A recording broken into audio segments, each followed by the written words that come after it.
En moyenne, combien gagne un designer? Eh ben, c'est pas évident comme question. Surtout que la question qui m'a été posée, c'est en moyenne combien gagne un designer qui n'est pas renommé dans son domaine.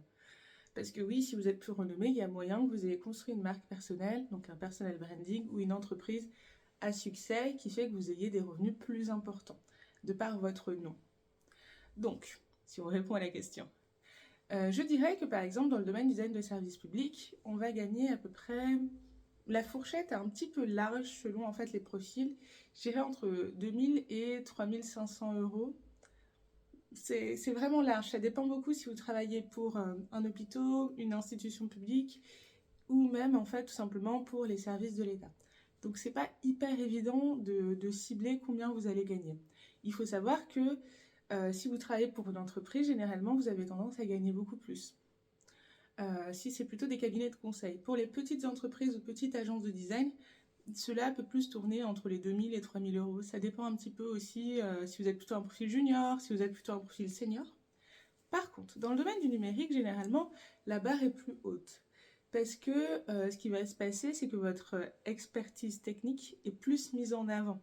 Donc vous allez être en fait considéré un peu comme des métiers du numérique ou de la tech. Et du coup, vous avez tendance à gagner entre, je dirais, entre 2500 et ça peut aller, je pense, jusqu'à 5000 euros par exemple.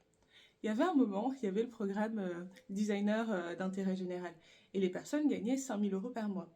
Donc vous voyez, c'est pas hyper évident. Il n'existe pas non plus beaucoup d'études sur les salaires en fait des designers. Pareil pour un designer produit, ça varie s'il est à son compte, si c'est plutôt un profil en fait qui va travailler pour une autre personne. La jauge est assez large, ça peut passer à peu près de 1800 à 3500 euros.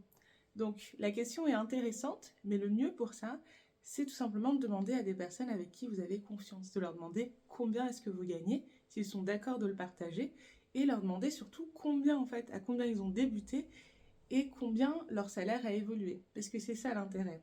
Il y a un prix, on va dire, un salaire d'ancrage, et peut-être qu'en fait vous avez commencé à 2000 à peu près, mais si en fait vous restez toujours à 2000 pendant par exemple 5 ans, ben là du coup c'est pas exactement la même chose. C'est-à-dire que oui, vous gagnez cette somme-là, mais si vous n'évoluez plus, du coup, ça veut dire qu'en termes de rémunération, bah, il faut le prendre en compte.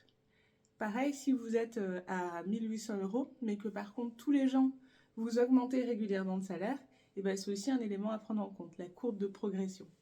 N'hésitez pas si vous avez besoin d'autres conseils. À bientôt!